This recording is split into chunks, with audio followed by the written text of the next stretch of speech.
Okay, so One Battle After Another is a great film. Not always a fan of PTA movies, but I definitely felt like this one took a step up and was just as nuanced as he always is and just as masterfully crafted as he always does. But this story was definitely a little bit more intriguing, definitely has some shock value. I think there's the elements of political undertones that are really relevant and also intriguing and thought-provoking. And I think this movie, while it's a little bit a longer runtime, it definitely feels better than most long movies, I guess, with its pacing. And although the first act is quite a bit disjunct from the second and third, the pacing in the second and third are not only funny and just fun to watch, they culminate in a really satisfying way. So I find this movie to be on the fence of masterpiece, if not one, and I definitely think it'll be Best Picture contender. This is one to watch.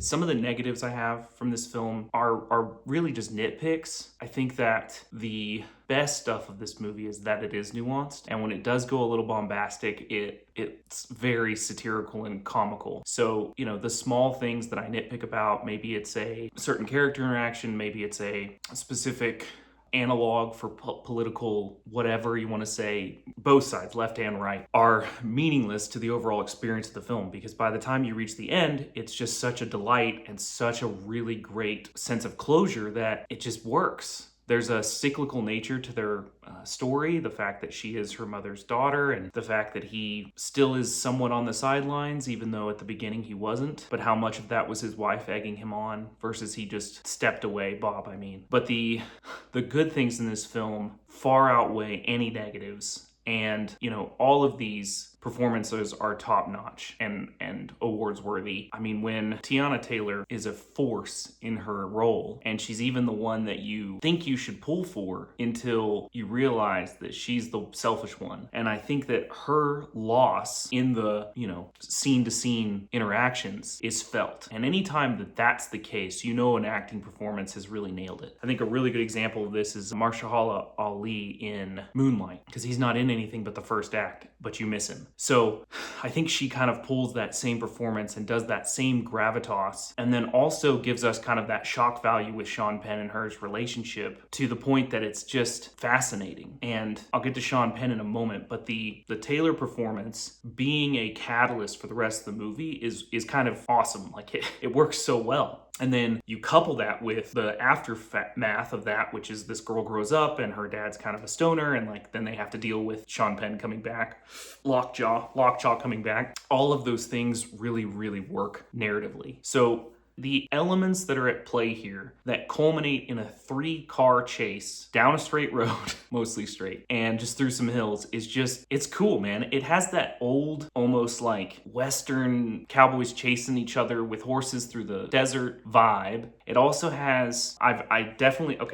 pulled from a Reddit user. If you want, I'll link him in the comments, him or her in the comments. But the concept that the cars mean something to film history, i.e. Steve McQueen, and the bullet references, but also like American Muscle versus, the Tsuru, which I believe, I'm gonna have to be correct if I'm wrong, but I think it's a Mexican car of some sort. Hang on. Okay, so the Tsuru, which was a Nissan Sentra precursor type thing, being a Mexican-made car that stands through the American Muscle, right? It doesn't get in the fight, but it just keeps trucking along. There's all these undertones to what the movie is attempting to present. And what's cool also about One Battle After Another is that there's not a conclusion on one being better than the other. So the revolution and the mechanics of said revolution might end in tragedy, right? Everybody dies, basically. But it's also justified and presented as glorified. And I think there's an element there that we can learn from, but also that,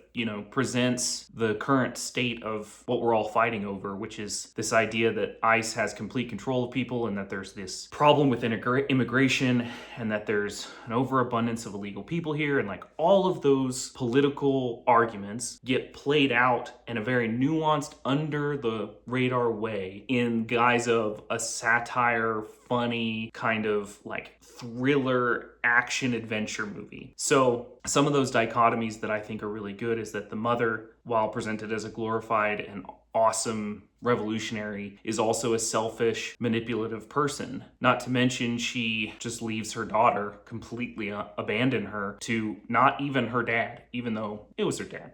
That was the guy to leave her with, of course. I don't think she should have taken him to lockjaw, but that element of it. Then you have the complete flip side of that, which is that there's this white nationalist, Nazi-esque, fascist-esque cabal that's in the deep recesses of society from a very wealthy position that is pulling all the strings. But then they fail. They don't actually accomplish what they're trying to accomplish, even though they think they're justified and completely, the moral superiority. And then you've got the military aspect and the governmental aspect, which is glazed over quite a bit in the fact that, like, the military members aren't even wearing patches, and then they are wearing a patch on their arm, which is like this Mark II something or other, which, okay, cool, there's a patch, and it kind of tells you that they're like this certain organization, but like, are they part of ICE? They wear police banners for a long time in the film when they get to the sanctuary city and they try to take it over, which again, that element of it being tacos and drugs is this complete conspiracy theory of like how the government functions. So there's just so many deeper elements to this. I was actually kind of afraid to make